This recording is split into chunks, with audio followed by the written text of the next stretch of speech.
Hello. What is up? Welcome to Cliffhangers. We are Truffle Pig Wigs, and we're just a couple of vivacious girls with flexible spines and an undying penchant for all things drag. And we are bringing you the unofficial, unrequested, and unhinged Drag Race podcast. In our heavily anticipated first series, we will be shrieking over season 2 of Drag Race UK for you. So let's get on with it. Yeah. A mighty little quick disclaimer about Cliffhangers is we are absolute super fans of drag, and we're only really here to uplift queer art. So taking a leaf out of the Boudet Brothers book, nobody gets to decide what your fantasy is, and although we will throw maybe a little playful shade, we are not critiquing what anyone's art is. Exactly. Our number one rule here is that the only people getting laughed at should be us. Yeah. Anyone doing drag is already a star, and nothing we say is going to change or discredit that, try as we might. He is the postulating whitehead at the tip of your nose you just cannot pop. It's Barney! Disgusting! It is I. She is the reason they have to have how to use directions on shampoo. It's Lukey. Thanks a lot, you idiot. That is what's up. How you doing, Lukes? It's all right, it's all right. It's been a very stressful episode, very polarising with the fans on the lines. Very, very. So previously, the dolls and the divas have to make superhero outfits out of unconventional lockdown materials. Ahura was the winner, Tace and Sister are in the bottom, and unfortunately, Sister leaves us. Ugh, sad to see her go, especially after that triumphant outfit that she served in the last runway. My favourite thing was when Tace was like, look, I'm a dancer.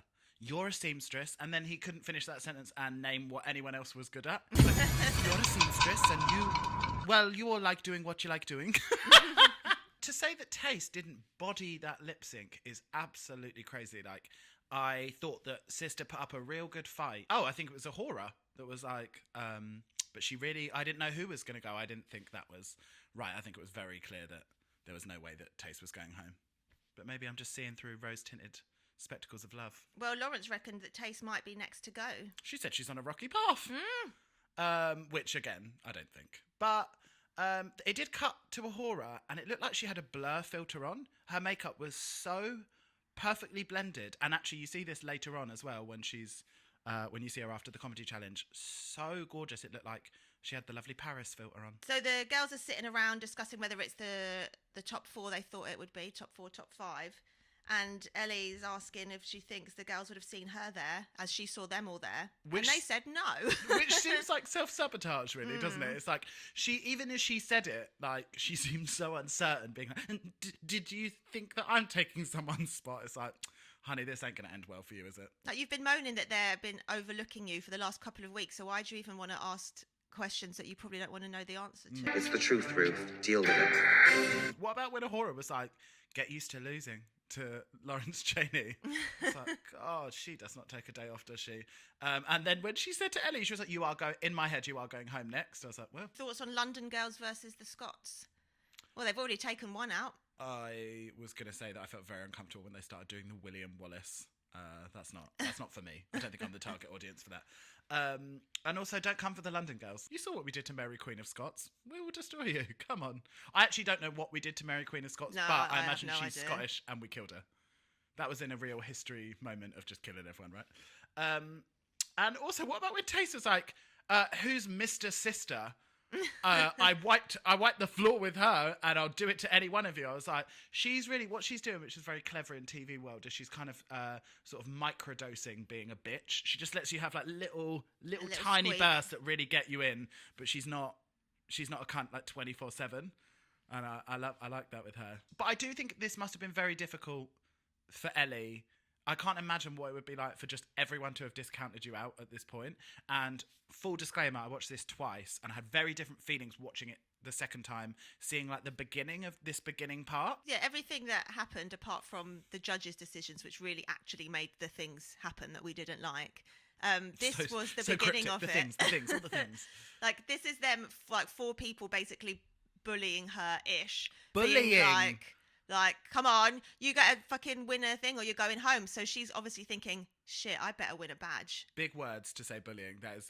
Listen, if we can forgive her making bold decisions because she's on a TV show, to try and further herself, then they're just doing the same. That's not bullying.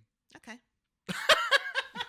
All right, fine. It's a new day in the workroom. Ellie, again, saying that she feels underestimated and mentioning that she does all her own hair and costumes to everyone, which is actually a huge shout when you think about an all-rounder.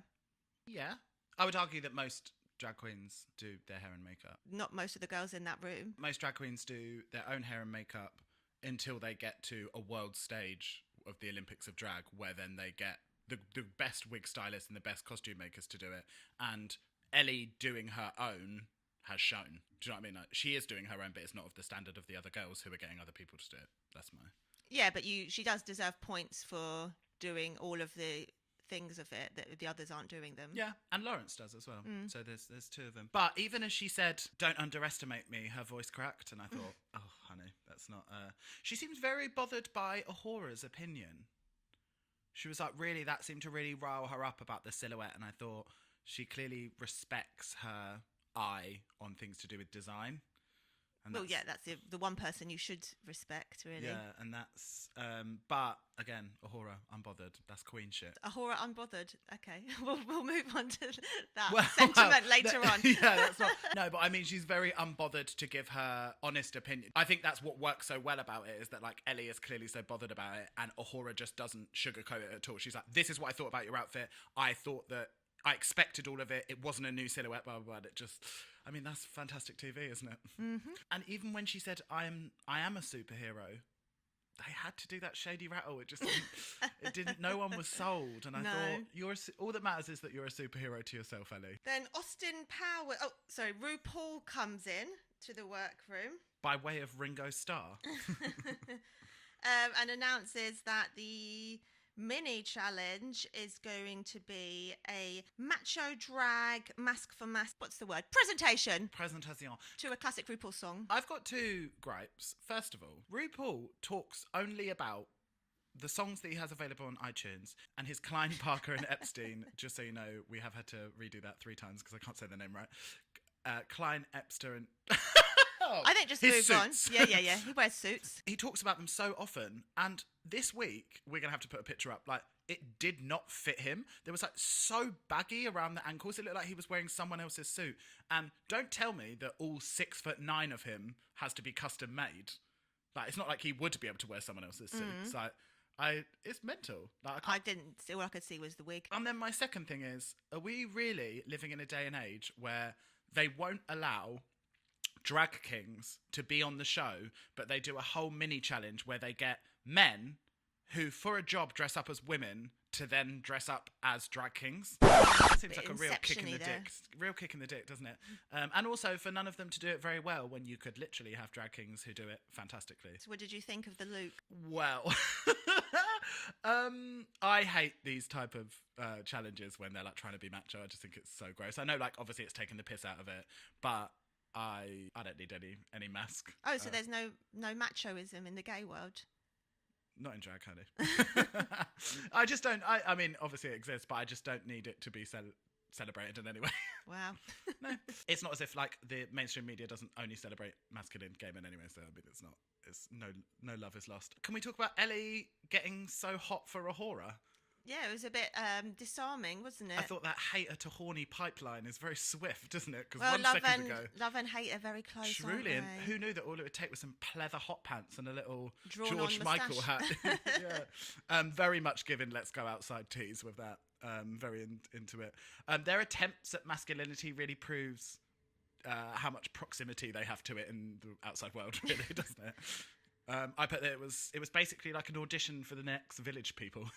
Pretty much, not really serving you mask in any way. Taste was probably giving me the most mask with her kind of Mick Jagger, Tommy Lee, Towers of London rocker fantasy. I felt confused about it, but I also really liked it.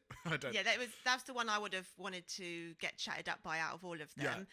Yeah. I kind of got got-ish what Ellie was doing with the new romantic, but I'm not sure why she put such a lovely sort of mumsy wig on with I it. put she's very much giving Edna Crabapple. Bimini not even knowing the words in front of RuPaul. I thought, now that's winner's shit right there. Classic. And literally zero anything masculine about that at all. And RuPaul just laughing. She was like, there. I can't remember what song it was. She was just like, there. RuPaul found it hilarious. Yeah. Like, you couldn't even be fucked to learn my song. I think now RuPaul is gushing over Bimmers the way she used to gush over Laurence. I think the I hope so. head girl position, if you will, Yeah. has moved. Do you reckon the head girl position has to earn her stripes by giving head? Hopefully, yeah. Well, we all had to. My boyfriend pointed out that Laurence just looked like Laurence Llewelyn-Bowen from Changing Rooms. I need to know, in what context is Laurence wearing that rhinestoned pinstripe suit in drag with a lovely low skater van as well? Did you catch that? They literally cannot even spell mask. And then my favourite bit about Ahura is when she's like, I love het women. I thought Ahura, this is why it shocked me so much later on when it all transpires that, like, out of everyone, Ahura was like actually fucking cracking me up in this one. They should take this clip and play it to any straight man that's ever asked a gay man, do you pretend to be gay so that women get changed in front of you? If you think that any gay men have the capabilities of ever masking sexuality, then please just watch this. I want to shout out, I thought they all did really well singing. Obviously, vocalists, they ain't. That must be scary, in singing a RuPaul song in front of RuPaul. And I thought the singing was actually all right. Again, didn't notice, too distracted by the kaleidoscope of masculinity By the hot, before potent me. masculine energy. That testosterone. Yeah. Starting off the avalanche of the madness that goes on in this episode, Ellie Diamond wins the mini challenge. And then RuPaul reveals they'll be putting on a comedy set based on love and sex in front of a live audience of inanimate objects. And Ellie gets to decide the running order. That was a lot to say. Yes, it was. Very long run-on sentence. How would you feel about the comedy challenge, personally, if you had to do it? I wouldn't like it. Why not? You are a comedy queen I'm not. and a host. I read words that I have written down in advance. But you do a little tete-a-tete, a little back and forth. Yeah, that's fine, but no, I wouldn't be happy about it. Really? No. And also, you are sometimes funny on a podcast. No. It has been said. You can be 50% good written jokes, but you have to make an audience like you, which is the most difficult thing. And you see like how Bimini did. She just came straight in and like people want to laugh with her. And as scary as having a live audience is, at least that's better than having like a fake audience. Like, Yeah. at least they will titter. They might not laugh at every joke, but you'll get some kind of rapport going. It's like just a big stage of no one, and then just like 4 people doing their quiet ha ha ha's. Give in the the girls background. some canned laughter. Thank you. And also, like, at least with an audience, sometimes they might laugh out of embarrassment or cringeness. Do you know what I mean? Like, you need some reaction. I think that's the hardest comedy challenge they've ever done. I straight away thought, I'm not sure Tace is going to rock this, to be honest. We might have to light a candle for her. That was my first thought. The thing, again, that confuses me about all of this fucking aggro is that pretty much everyone apart from Ellie has proved that they have got comedy chops That's what I was gonna say. in advance. So, I mean, we might as well get into it now. I don't know why Laurence, who is famously the comedy queen, having like such a meltdown about it, unless it's that he's worried that he's not the comedy queen, but then that's not the fault of his position in the thing. And Ahura has just been so funny as the Essex girls, very, very funny. And just funny in that on challenge. Snatch Game. Yeah, so it's like, I don't even know why they were both so Can I tell you why? pressed. Because they're fucking terrified. But yeah, but then that's not to do with the order, is it? No. For full transparency, when I watched it the first time, I was really fucking hot about this, and me and Lukey spoke about this, and we were very contrasting in our opinions. It's a completely different situation when RuPaul and Michelle and the powers that be decide your fate, but when it's your sisters around you that you might feel have even the slightest decision in your whether you succeed or not, it's just really hard to take. Well, yeah, I don't understand why he thinks suddenly Ellie should have all this Scottish sisterliness to him. Like, when has he ever done anything for Ellie? And I think going back What have to you done for her lately? I think going back to episode 1, when I was like, as soon as Ellie walked in, like Lawrence's face just dropped. It's like I think the main fear for him is that he thought he would be miles ahead of Ellie, this new little chick Yeah. on the scene.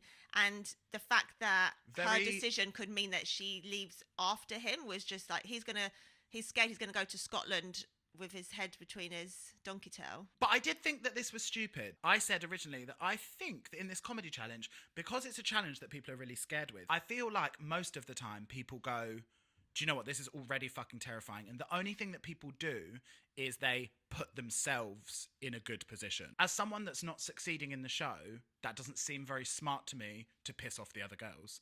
And even though I get it, you do whatever you need to do in the competition, I am from the school of belief that if you're going to win, then you'll beat the best. That's not the game plan of someone that's going to beat the best. They're like, I've got to make someone else look shit so that I can rise up. But that's just the whole point of the mini challenge, giving you that advantage. Yeah. For someone to have an advantage, at least one person is going to have a disadvantage. Yeah, at least one person is either going to have to be starting it or finishing it. And also, sidebar, I kind of feel like this first and last thing is just a weird thing that Drag Race has just like created. Like, if your set's good, your set's good. Like, True. It shouldn't. They've like really built this into like making it seem like a shady thing doing the lineup, but it's not. Like, someone's got to end it. Someone's got to finish it. But I would argue that maybe it's less about the actual position and it's more about the psychology of being like freaking someone out that you've given them a bad position, which then in turn freaks them out and maybe makes them perform badly. Do you know what I mean? But I really don't think Ellie deserves to be getting. Like, it's like as if she's done this like really like underhanded, spiteful thing. It's like, no, she just wanted to give herself a slight leg up when everyone's being like, you've got no badges, you should go home. It's like, I need to get a badge. I think what makes it a bit more complicated is that she could have just gone, like, I'm going to put myself... I want to look as good as possible, so I'm going to put myself after Ahura because I don't think she'll go well, and left it at that. Then it would have been like, okay, that's fair gameplay. But what she specifically did is not put Laurence and Bimini bookend, because she knew that they would do well, to let them shine. And then she also placed Tace and Ahura in the most exposing places. So she really tried to fuck... Rather than just like lift herself up, she really tried to fuck everyone over to try and make herself look better. And I think that's why it ruffled so many feathers, because if she had just gone like, do you know what, I'm just going to put myself in the best spot, people would have been, you won the mini challenge, of course, you do your thing. Like, that's fair enough. But that's not what happened. I disagree.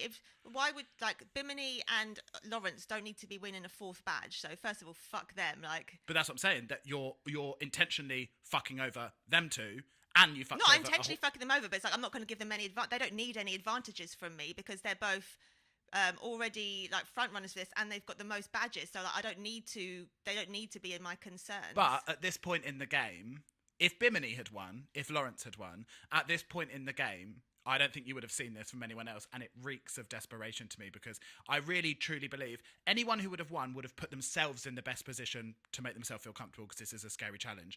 But I don't think that anyone else would have tried to undercut other people to make them self look better. I disagree. I think the only person that wouldn't have put Ellie first is Bimini. I think Tace would have. I think Ahura would have. I think Laurence I think Bimini would have put herself first. She'd been like, I can, like she said, she's like, I can fucking rock it, whatever. Yeah, but I think like, especially Ahura, I think Ahura would have put Ellie first if the roles were reversed. I don't think she would, because she said, she's one of the people that said it at the beginning. She was like, I'm going to win because I'm the best, not because I kick others down. And I think... but that's not necessarily winning the whole thing. Like, there's lots of stepping stones before you win the main challenge. Like, But this is why it's good TV, honey. Exactly. The girls be talking, Twitter be ablaze. A reminder that this is a fucking TV show, so chill out. Like, obviously, we once a week sit and talk about it for 9 hours, so it's clearly important to some people. But what I did see is 90% of people on Twitter, on the Instagrams, in full support of Ellie and saying, please remember that this is a TV show.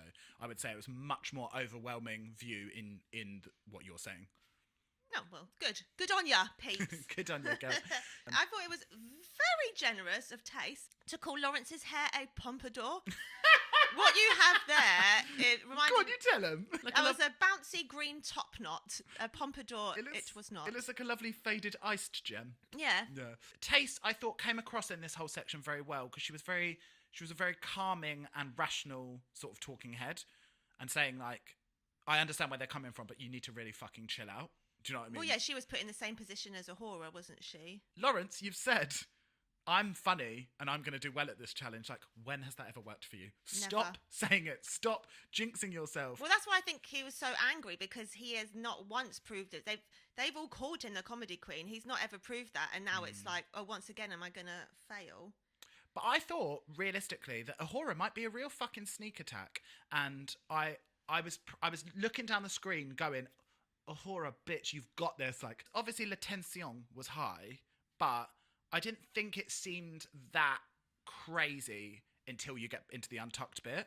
I thought Ahura obviously was pissed, but she was like, right, I'm going to go work on my shit, like, because I've got to prove you wrong. And I felt like there was like a good amount of competitive energy between them. And she wanted to prove Ellie wrong, and it all seemed I think like what she fair actually game. said was, she's going to use this as a chance to shit on Ellie. Yeah. Shout out to all my scat queens, I guess. Gosh, she wasn't lying when she told us it was all going to kick off this week. No, she was not. She did not disappoint. That's from our almost 1 hour exclusive interview of the horror, which you really should check out if you haven't already. Did you clock Ahura's little child catcher outfit as well? Them stripy pantaloons. I didn't know they were child catchery. Well, she had like a sort of like black suit jacket on, and then white and black. It was very, very third day at Boomtown. Oh, All she God. needed was a lovely top hat and some cyberpunk goggles. But what I did like is you messed with the wrong bitch. We need that as a sound. Yeah. A little sound effect. And I thought, yeah, you fucking did. But also, did you? I was very simpatico with my queen at that time, because I was literally thinking the same thing. I was like, Ellie Diamond, you done messed with the wrong hoe. But again, I thought there's too much Ahura talking head for my liking. You get back in your box, girl. I can't see you go. Well, there would really be no series without Tace and Ahura's commentary, I don't think. Exactly. Then we are do-si-doing into rehearsals with Alan Carr. Oh, I love. Can you believe he was so coy over Ahura? I know. That I need was to know what tickly. these blue bleeped out words were. Well, honey, I've got the inside scoop for you. And in fact, maybe I'll wait until the actual comedy challenge too. I keep you on tenterhooks once more. Oh. Because it is honestly so disappointing. I did think, regardless of whether Ahura smashes this comedy challenge, she never fucking misses on an outfit, and Ellie does, so come at her, bitch. And then what about old Bimmers rolling up in that recurring leopard print coater's cape look? And do you see the little sliver of fishnet around the neck, the suedette shoe boot? Come on, she's a fashion girl. It's a shoot. A shoe? Is Why that what not? they, is Who that what they knows? call it on the streets? I like to ship. I don't know how the fashion world works these things. I love that Bimini came in, absolutely smoked it, set fire to it, and then was like, was that okay? It was like, oh, just collect your badge on the way out, girl. She just looked like giving us the East End monster that we know and love from her. Although I did worry that because her rehearsal went so well, if they were trying to give us the old double bluff or just the singular bluff. She's entered a terrifying space now, which has only been seen by the likes of Bendela and Alaska. She is so calm and confident now.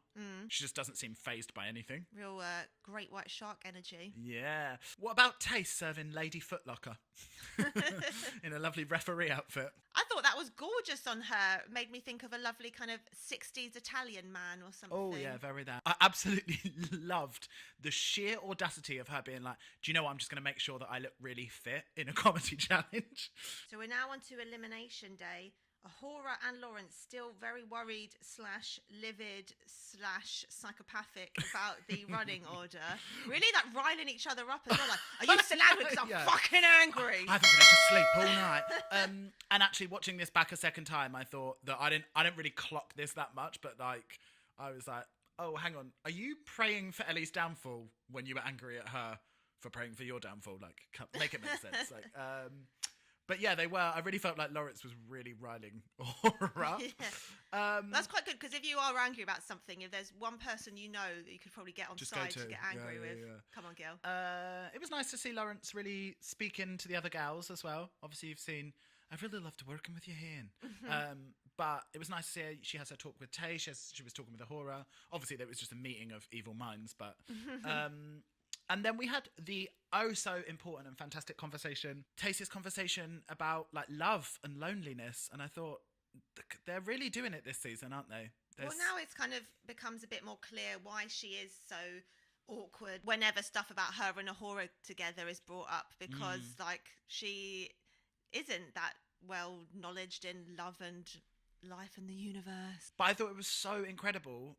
They're having all these groundbreaking conversations on a show about men tottering up and down a stage in pumps. Like, it's so good to talk about, like, the stigmatization of STIs. Like, I gasped when she said I got gonorrhea and chlamydia. Like, that things like that are never discussed on TV, let alone on, like, a drag show. Like, and just, like, the ease with which she spoke about it. And then also how that then affected her mental health. I thought, God, BBC Three really coming through with the important conversations. And it was really heartbreaking. It's so wild to see that so many of these queens have such deep self-esteem issues when they're so confident in drag. And then it's transformative, isn't it? The power of drag.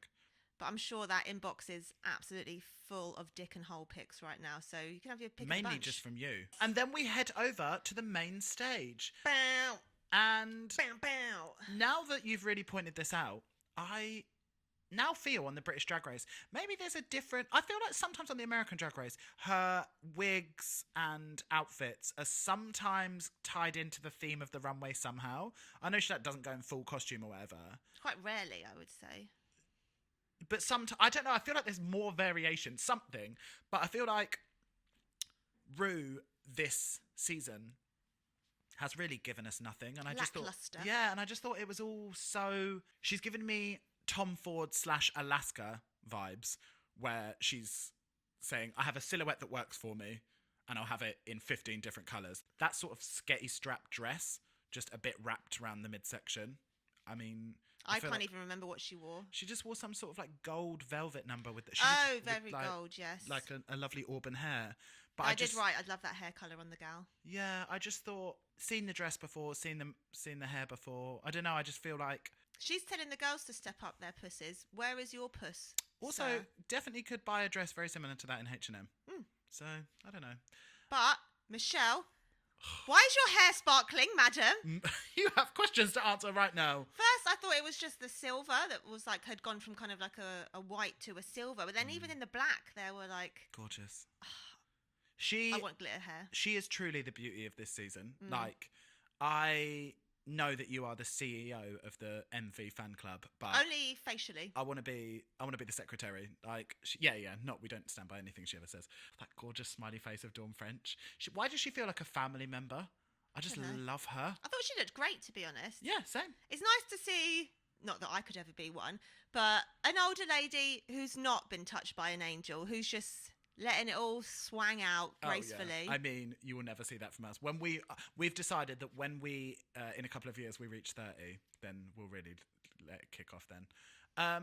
And then we head straight into the comedy challenge, which is Make 'em Gag. I'm sure I've said this before on the pod, but sometimes, quite often actually, I have to switch it off or put it on mute because it is so cringe. I don't deal very well with cringe, and there's something so core shaking to me about someone bombing on... I don't mind if I don't like them, but if I like them, I can't. Oh, even if I don't like them, I can feel it in my gut how awkward it is, and I can't bear to watch it.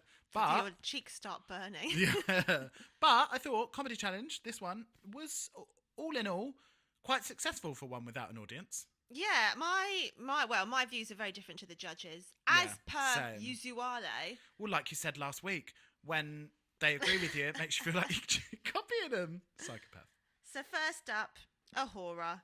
She looked absolutely stunning. Yeah. Now, I'm assuming Carl Brown Platinum Fantasy. Seen the custom Carl Brown. Gorgeous. I liked the bit where she's talking about the birds and the bees, and now she understands why, because get a good old sting up here, don't you?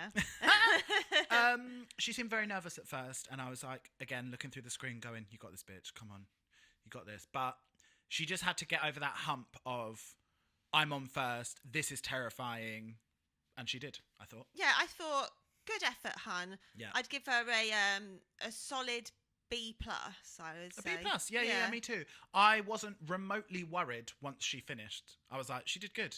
For me, there wasn't a single front runner that I was like, they're going to fucking smoke. I thought Bimini would probably do well, but it wasn't like when you have Bob in a season and you're like, you are a funny bitch. This is exactly what you do and get paid to do 5 times a week.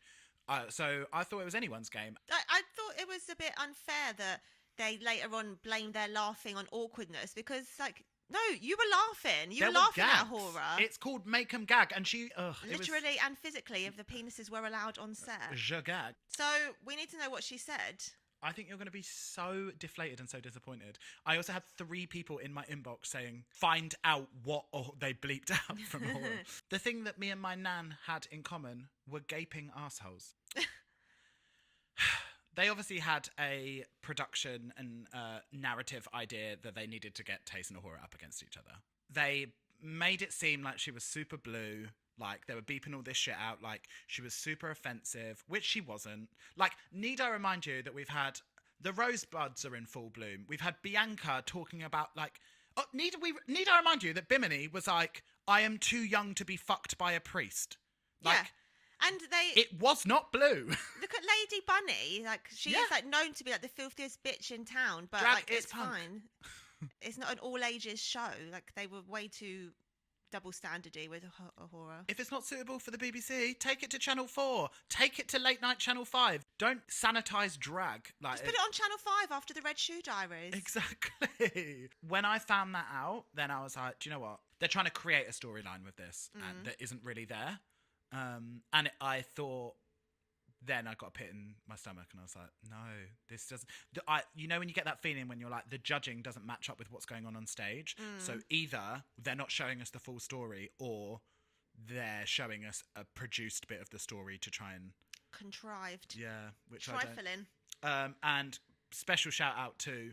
She may be tall, but her cock is small. That's how I'm going to be introducing you onto stage. Oh, but I'm small. And your cock is. Next up, Ellie.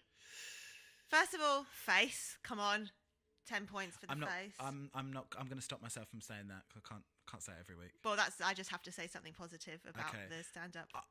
It was demented. It reminded me of Blue Hydrangea's Mary Berry, which I just found so crap and cringe. So crap and cringe. Do you want to come up with some different words there? No. It was bizarre, and how dare they say that they were laughing out of awkwardness for a horror when clearly you could tell by their reaction. Rue looked like he wanted his seat to eject him. Like, they were all like looking at each other, like grimacing and laughing. Like, there was no gags, there was no punchlines. It was just very, very odd. You could have gotten away with the demonic voice like the first time, but then that's kind of Alan Carr's fault because he was like, run with it. But yeah, just the bit about the frog at the end, like the ribbit thing. I was just like, what is going on? Why are they laughing? But also, it wasn't funny. No. My boyfriend said, if this wins, this is truly a reflection on how bad British comedy has got. Yeah, 100%. This is inspired by I'm Little talking to Britain. you, Frankie Boyle. I'm talking to you. Who's that posh one? Oh my God! What, the one whose dad always talks about how big his cock is? Oh no, not Jack Whitehall. Oh God, that's literally all I know about him. I saw an interview once where he was like, "My son's got such a massive cock." What's it called when you touch end to end? Docking. Docking. I bet he docks his son. Oh yeah, 100%. But docking is actually when you place your bell ends end to end, and then you move your foreskins over onto the other bell end. It sounds quite cute, to be honest. It does, like a lovely friendship bracelet. Yeah. Michael McIntyre is who I was talking about. Let's put a bit of pep back in our step. Let's talk Bimini.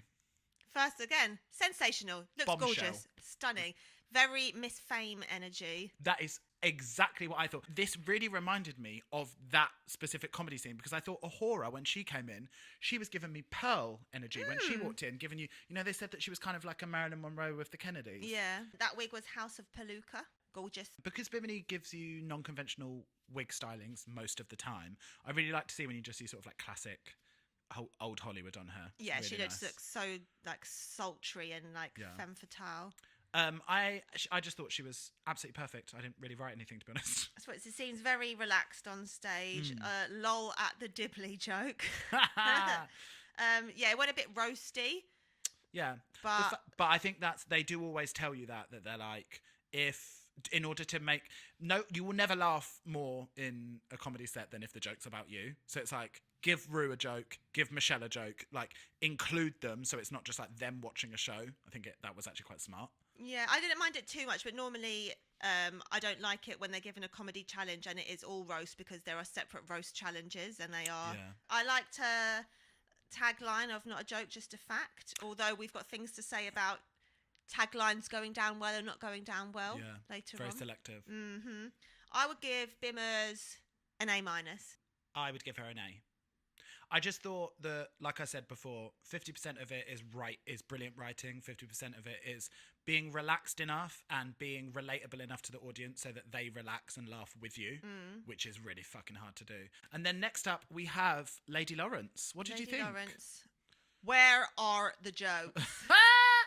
Like, sure, it's a coming out story. I don't want to like belittle that or anything, but come on, where's the pace, hun? Ellie's face for you is Lawrence's padding for me. Just every single time she comes out, I just think that padding is... Although...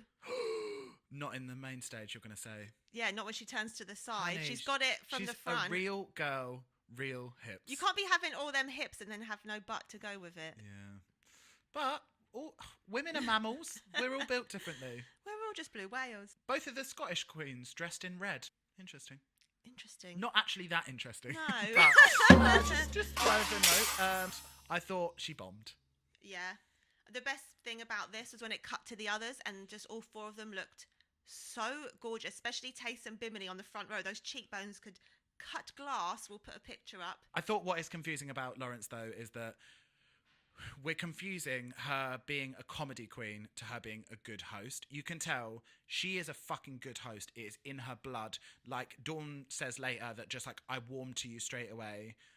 And I think that she's really good at coming on stage and she has confidence in what she says and she puts the audience at ease. But I don't see comedy queen for her. Well, that's why I was surprised. That's how I would think about me. Like I could maybe say a couple of things here and there, but I wouldn't want to go and do a bloody stand-up. So what would you have given old Lady Laurence? C? C+? C. Okay. A C. I would have gone D. I didn't. I just didn't, like you said, where are the jokes? I just didn't think that it was funny. No. Which I hate for her because she more than anyone needs to have a good comedy challenge and she just didn't, did she? Sad. She needs her redemption that Ahura got, but she's Absolutely. don't think there's going to be another chance for that. I don't think her going off on Ellie Diamond is going to be constructive for her. But next up, we have our Lord and Saviour Tace. What did you think? Gorgeous. Absolutely sensational. That black wig styled by Vodka.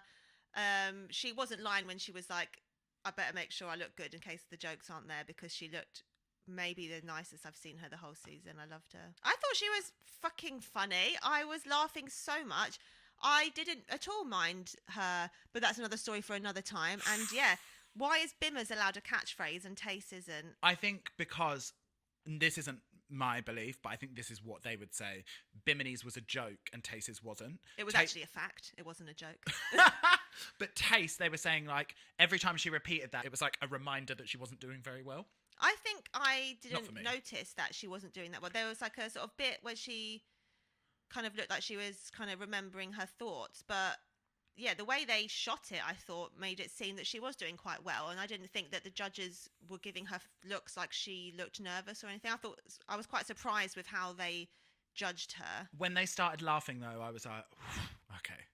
Like, because as soon as she came on, I was like, okay, obviously she was fucking gorgeous, but like, I was nervous. And then as soon as they started laughing with her, I was like, okay, we're okay.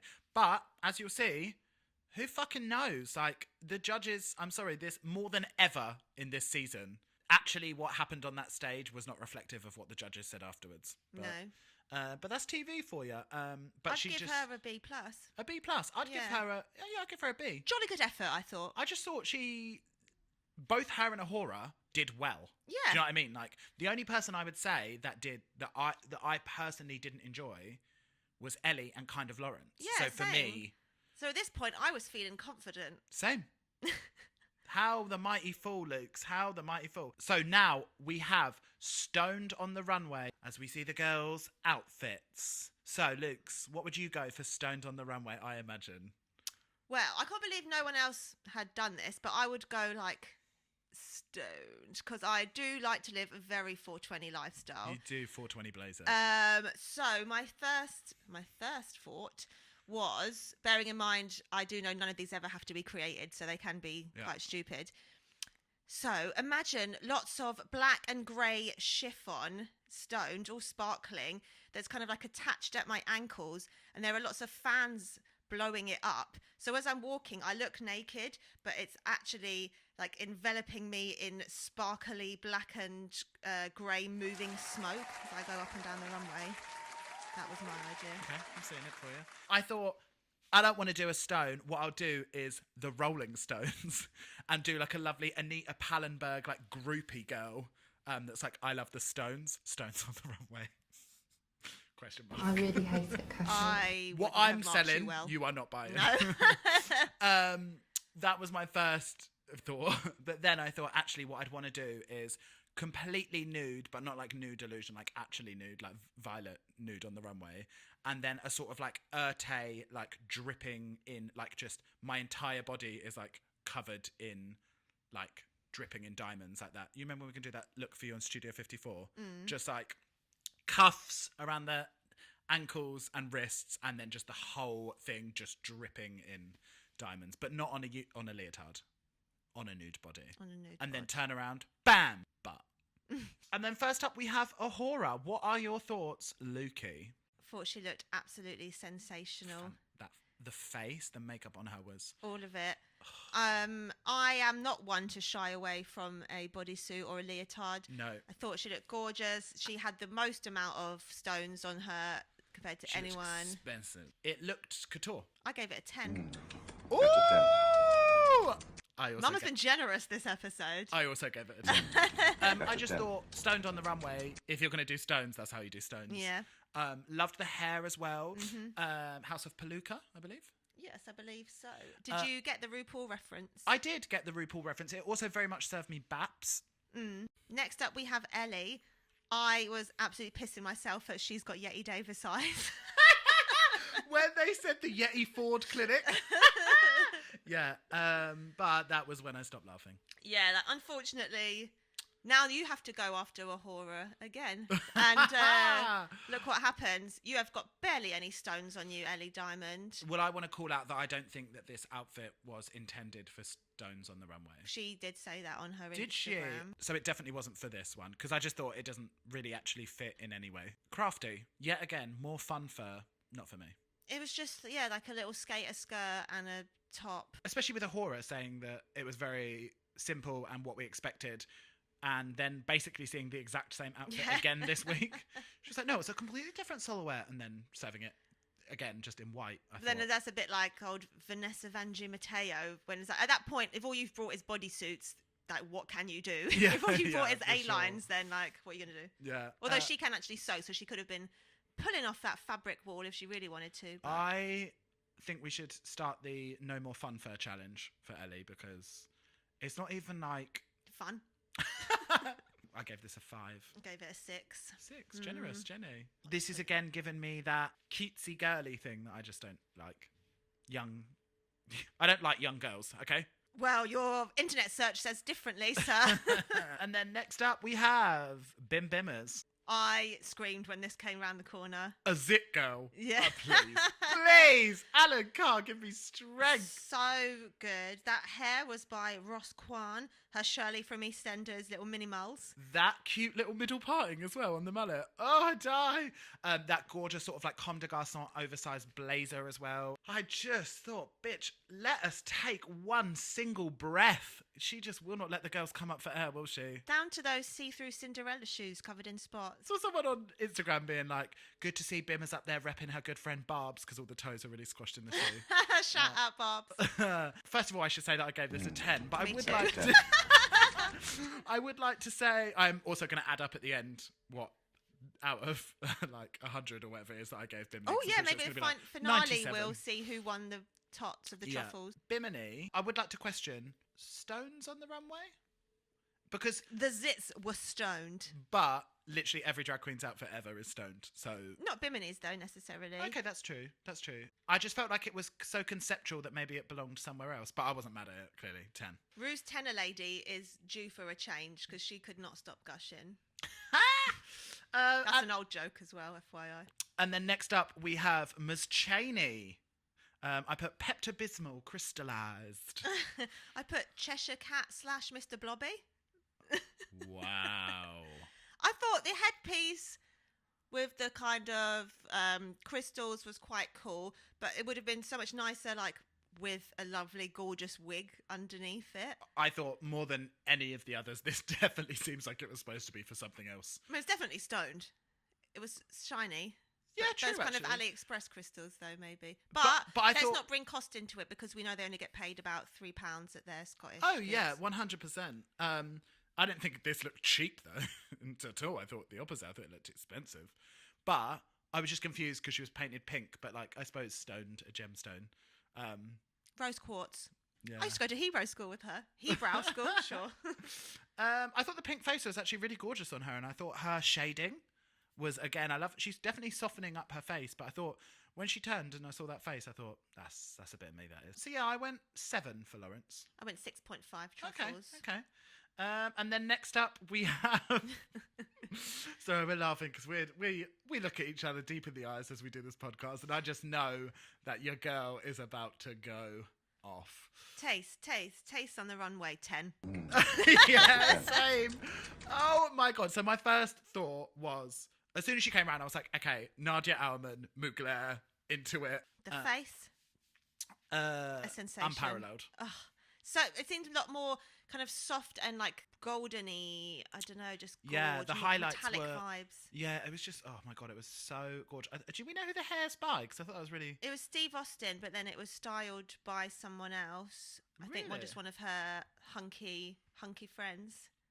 I loved it. Absolutely loved it. And I loved as well, like, because she's so tall and so slender, to then just continue to bring the silhouette up as well. Because she always does long, flat hair, which kind of brings her down. I thought, like, to bring it up, honey, bring it up. I gave her a 10. But my one thing that I was maybe not sold on so much is when she turned around and she had that weird G-string.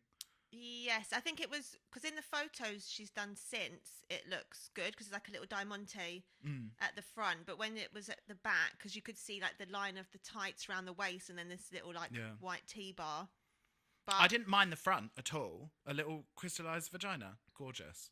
But it was the back. It was just that weird... Because, you know, like, when you're wearing 9 pairs of tights and your G-string can't actually go into your crack. Yeah, it just goes like just flat. Like sits, yeah, that's my one. Like a potato. So then we do our wigs, zinger and minger of the week. On the runway, what was your zinger, honey? Not on the runway, but okay.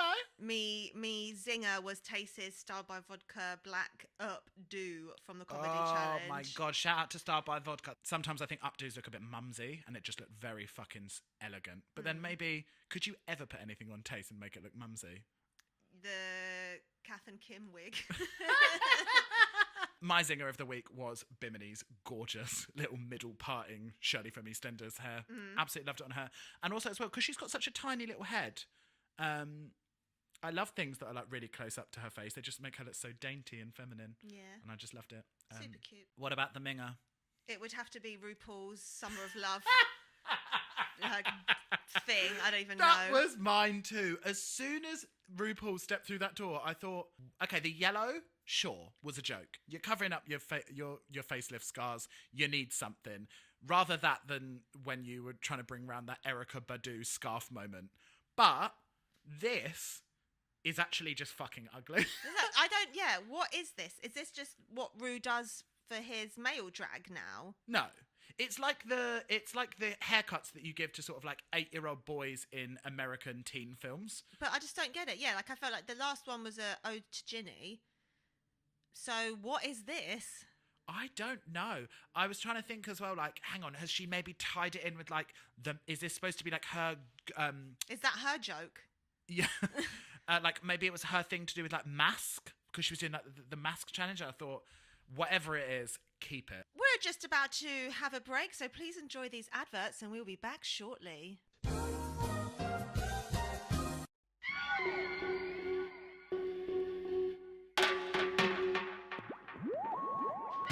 Hairspray is the essence of wigs. And wigs is the essence of beauty. So beautiful. Gorgeous. Beauty is only follicle deep. Use code Cliffhangers for 15% off on trufflepigwigs.co.uk. Idiot. What was that code? Cliffhangers. Oh. Be beautiful. Be hairy. Be wigged. has come that time again where we shout out one of our favourite queer businesses here on Cliffhangers.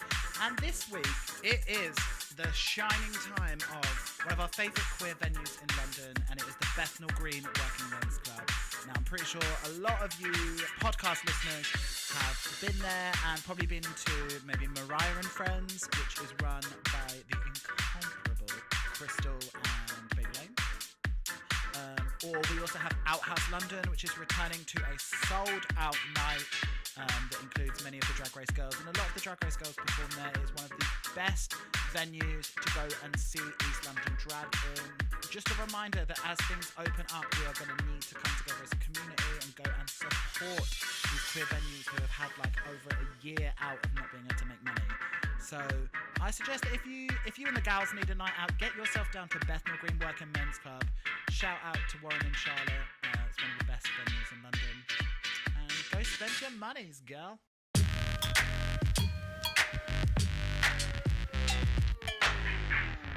Okay, your girls are back. And next up, we have our critiques.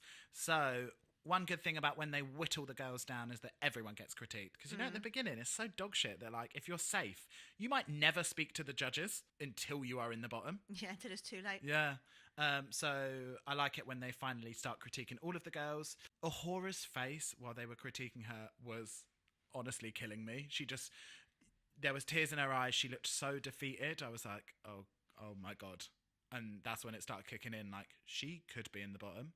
Yeah, she was very deflated. And I thought, Dawn French, if I know you like I know you, you pick her up. You pick my girl up. And she did. Yeah, I thought she actually had some quite good comments. They kind of just said it was a bit blue. Remember, this is the Beeb. But apart from that, I thought it was generally positive. So I didn't really know why she did look so deflated. Seeing her face light up as they started talking about her outfit, though, one of the judges gave a comment that was similar to the sort of like, I would give this a standing ovation. Like, so one of the judges said something that was like such high praise, and they all uniformly were like, you look fantastic. And I thought, just as I said before, whatever the challenge is, she's going to fuck up that runway. You know it. She has not missed once with an outfit. No, never. And so, yeah, then I was like, okay, maybe we'll see how they deal with the other people. And when they got to Bimini, I just thought, oh, Bimini. They were just going the fuck off for Bimini, weren't they? You are a superstar. And she just takes it she just sort of stands there with like a half smile on, like, yeah, all right. And when they said, you have filthy and non-filthy jokes, I went, don't you dare show Ahura. What did they do? Cut to Ahura. Of course. Oh, fuck you.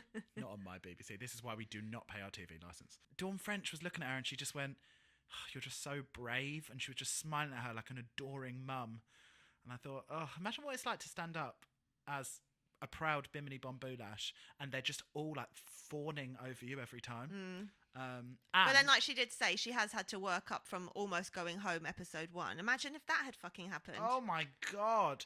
But one thing I love about her, which is so gorgeous to see, is like how calm she is. Because I think that's how you win. She's living the vegan loca, isn't she? Banger. And I'd like to point out now, you know, if the one talent I have saying what people look like, I'd like to call up RuPaul myself and say the young actress that she looks like is Jodie Foster. That was the first thing I said when she came on TV. Picture Jodie Foster's little face in Silence of the Lambs. 'Tis her. We'll do a side-by-side. We'll put a side-by-side comparison up on the thing. It was nice that they said to Laurence that she was the most natural comic, but they got to stop saying these things to her because until she wins the comedy challenge, every comment is another bit of kindling on the fire to just send her up in flames because they're all saying you're a funny, funny bitch, but I think she's a good host. This was one of the times when the critiques were so confusing as to who was going to go home. But from the critiques, I definitely would have thought it would be Ellie and Laurence that would be up. Well, I just thought they would have had a lot harsher critiques. Yeah. What about Dawn speaking Welsh to Tace? Oh, just two Welsh sisters. Is she Welsh, Dawn French? No. I mean, I didn't think she was French, but... No, but she spoke Welsh to her. She did. Therefore. I can say araf. That means slow. I know that from the roads. It says it on them. This is when the hairs on the back of my neck started going up because I thought something's amiss here. Yeah, I've written, if Tace and Ahura are both in the bottom together, I'm going to be sick.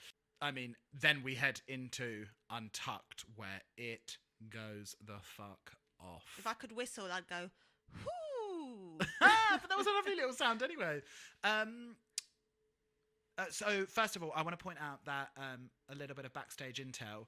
The reason why Ahura was so hot is because they actually, on the stage, they asked who should go home and they didn't show it. Oh, and everyone said Ahura. She said one person said her, read Ellie Diamond. So I wonder, I'd be very interested to know who the other queens said. Ellie.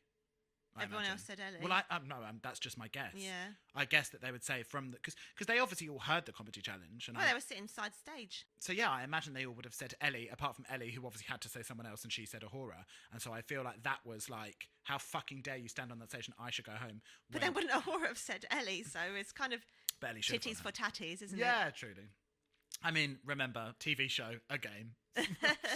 But Laurence went straight the fuck in, didn't she? Laurence is hot. Yeah, so angry. What's Again, the game, honey? Truly. And again, we saw Tace being very diplomatic here, which I thought is a good position.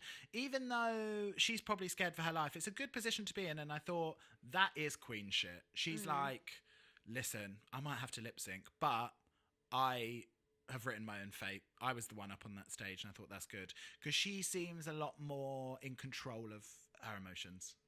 Yeah, I think Ahura, as we're now BFFs, obviously know her so well. Yeah.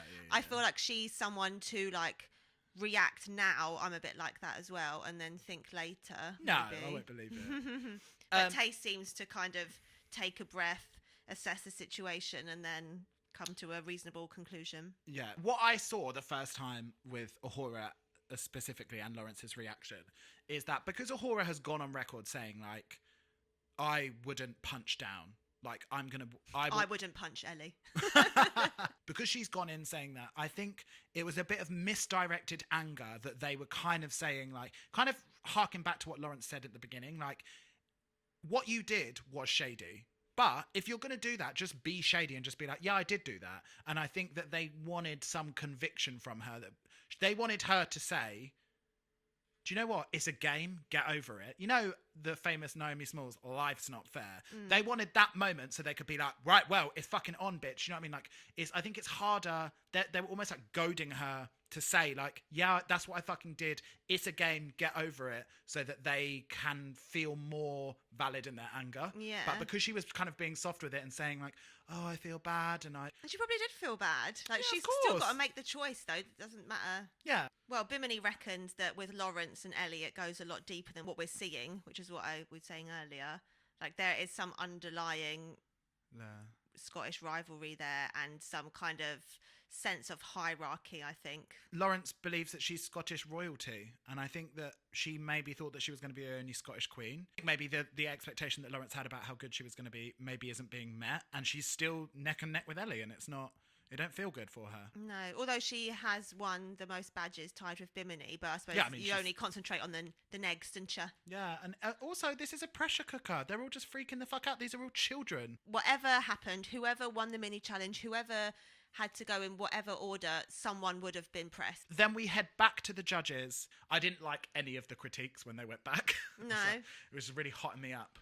I just don't understand how, so Ahura gets like a bad point for being rude. Yeah. And Ellie gets almost a bad point for being rude because she wasn't as rude as Ahura. But yet Michelle said her outfit was the worst on the runway when Ahura's was the best. So, like, the runway has to come into these mind maths at some point. The maths ain't mathing. They ain't mathing. Where's Carol Vorderman? Yeah. Very, very stressed and pressed at this point. I've never had a season of Drag Race where I've cared so deeply about the girls. Whatever happens to, like, pretty much all of them now that are left, like, I'm going to be super shooketh over. And so this is the first time that I was like, oh my God, they might put two of my absolute favourites up against each other.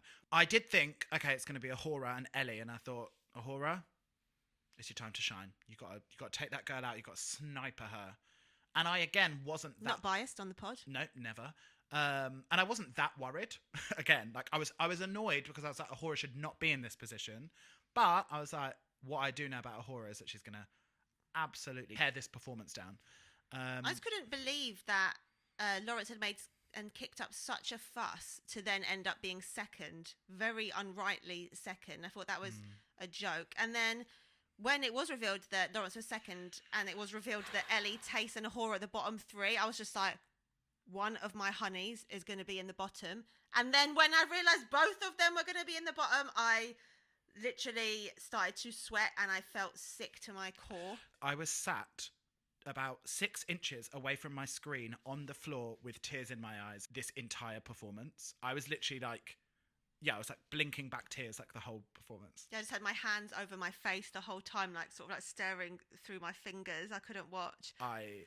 And to have to go through that by yourself, me and Lukey watch it separately and then come together to discuss it. And I was like, I need to be holding onto Lukey's hand, squashing it into dust at this point. Because I was like, I'm going to say it, this is the most emotional runway moment. This, to me, trumps I'd Like to Leave It On, Please, who was... Valentina was like one of our top gals. I still can't really watch the end of that episode when she has to lip sync. I always skip to the next. This is, and when I rewatched it this morning as well, I had tears in my eyes again. I was like, wow, this moment really is, it's a killer.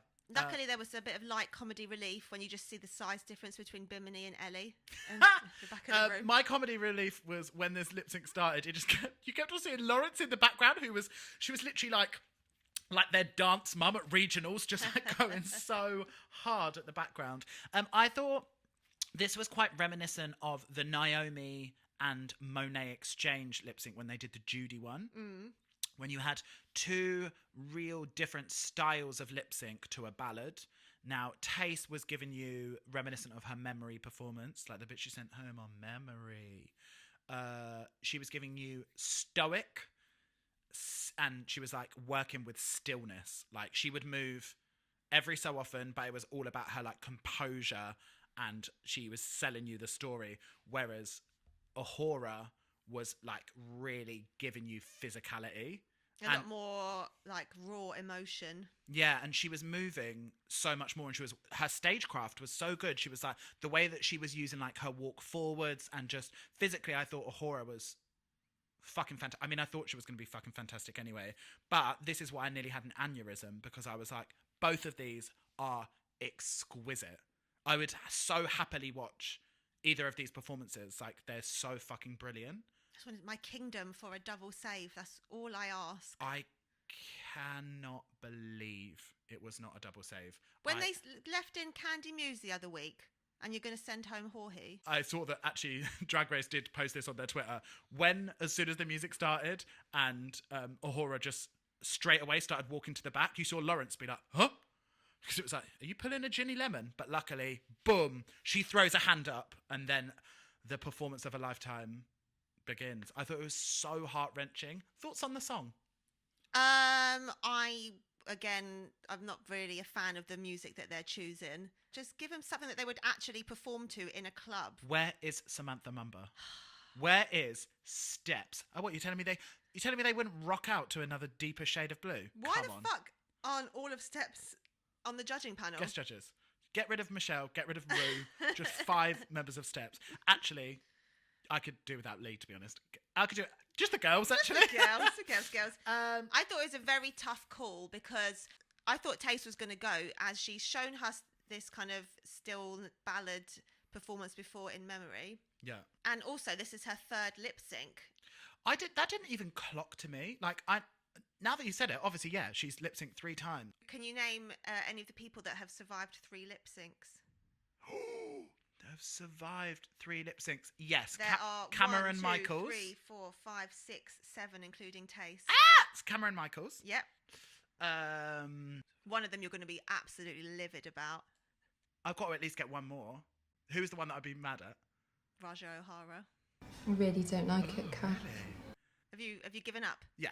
Okay, so they are Jujubee, Alexis Mateo, Coco Montrese, Darian Lake, Cameron Michaels, Raja O'Hara, and now Taste. I just really thought it was going to be a double save. There was a cut into Ellie at the back, and you could see that she had tears streaming down her face, and I thought, for a young queen, this is going to be really difficult to deal with, because she knows how popular Ahura is on the outside world and how beloved both of them are. And I thought that there must be she already feels completely underestimated by the girls. I thought that if she feels like she was definitely going to have to lip sync, and then Ahura and Tace are both thrown into this lip sync when you feel like, do you know what, actually I should be there, that must be a fucking awful feeling. I'm glad that we could sort of pick up the energy of talking about this lip sync, because if you could have seen the unhinged messages that I sent to Lukey after this, I was like, as soon as you have finished the episode, call me. If you could see the unhinged Instagram stories he was posting from Truffle Pigs. I don't even give a fuck. Like, I don't give a shit. I literally posted a story that was like, there has never been such a heart-wrenching and beautiful, I cannot believe that it wasn't a double save. Just like, absolutely, I was like so emotional. We should find out if anyone is the official leader of the street team. Of the Ahura Street team? Yeah. Girls, message us, because if you need it started, we're ready. I don't give a fuck. Now that she's gone, I can freely and proudly say, like, don't even care how biased I seem. Like, Ahura was one of my absolute golden favourites of everyone that's ever been on the show. Same. And so we said it at the beginning, like, anyone that goes is going to be someone's favourite. I just didn't want it to just be my favourite. I thought it was very unfortunate that she then had a massive grey lipstick mark on her cheek for the nasty. end. But most importantly, Ahura, obviously queen of our hearts, she was so quick to go on social media and say, like, me and Ellie are best friends. We FaceTime every single day. Like, this is a TV show.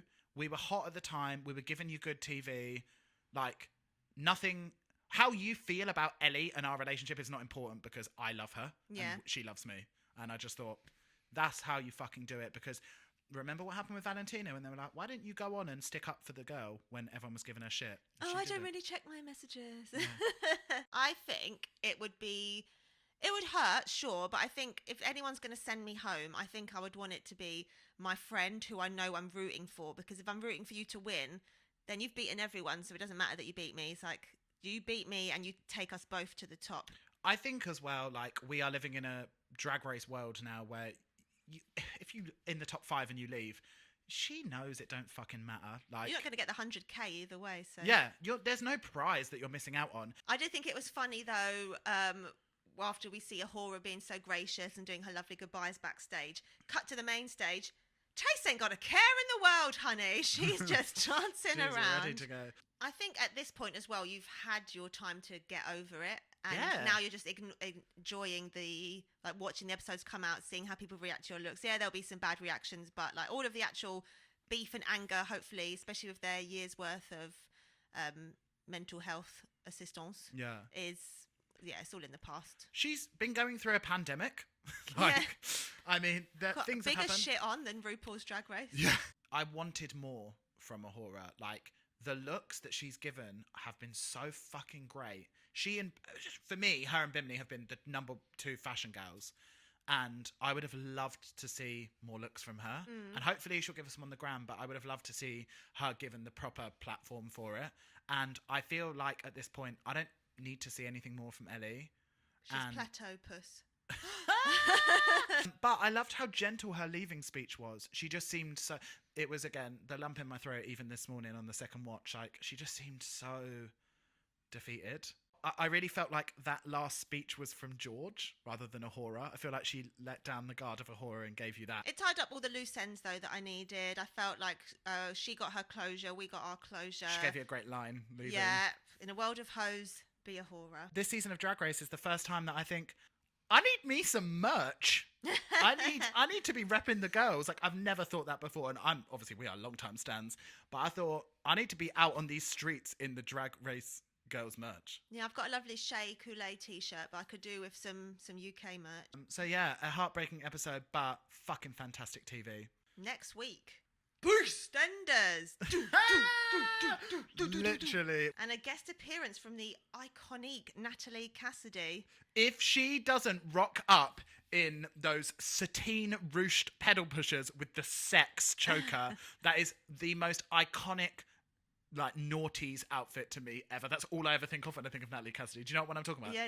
I've got the choker, honey. Yeah, I bet you have. I don't think RuPaul is going to have any freaking idea who she is.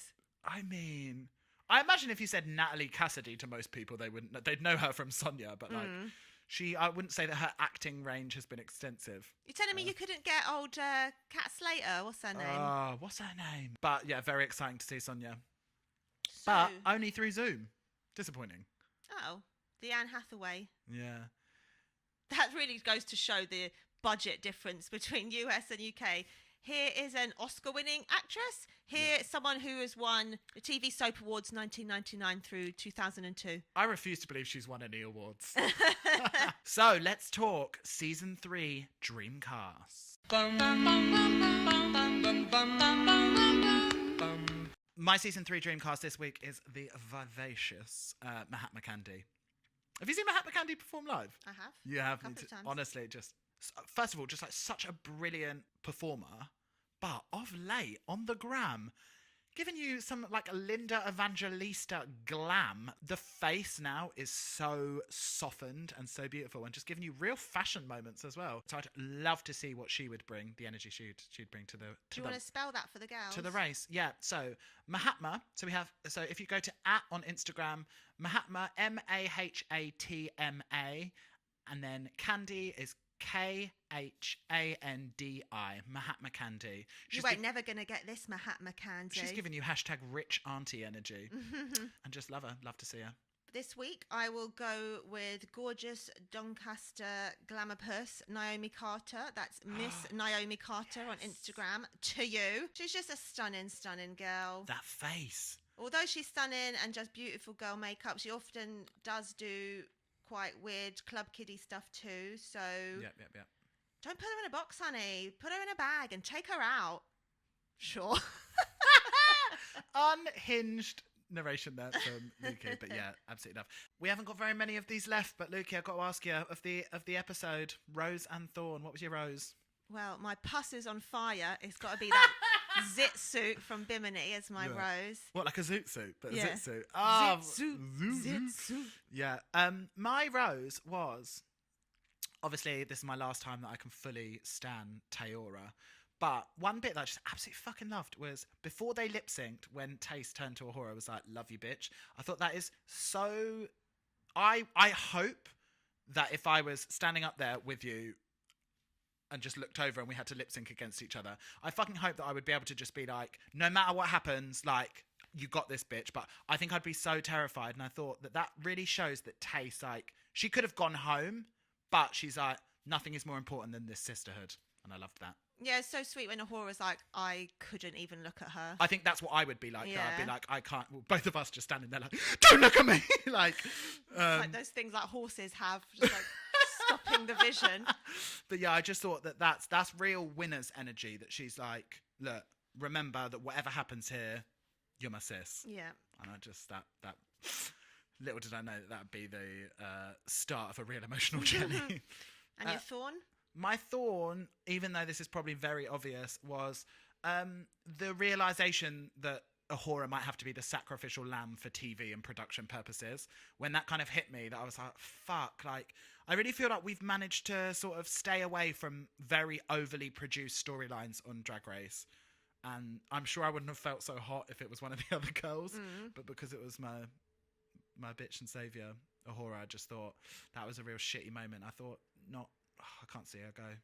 Yeah, my thorn was just seeing them two have to duke it out and knowing that one of them is going to go and it's not going to be the top 3 that I wanted. But like you said, if you're going to go home against anyone, better be my best friend. Yeah. We have only child syndrome, and not having the final 3 that we wanted does not sit well with our fantasy. No. Not at all. But my French vanilla top 3, please. I know, but saying that, unfortunately, I do think, not unfortunately, but unfortunately for our French vanilla fantasy, like, Laurence Chaney is going to be in the top 3. Well, I feel. My top 3 is ruined, so all I can Yeah. hope for is my top 2 now. Fingers crossed. Oh, who could it be? Who are our top 2? Check out next week on Cliffhangers for this very The exciting... ultimate cliffhanger. So that's all we could squeeze in for this episode, but love you, honeys. We will see you next week. And if you haven't caught up already, go slide over to our bonus episode where we have a very central hour-long conversation with Ahura where she gives you some real insights into the deep workings of Drag Race. Watch it on YouTube. It's much more interesting watching than listening. Oh yeah, head over to our IGTV and you can see the gals. Well, see you next week. Love ya. Bye.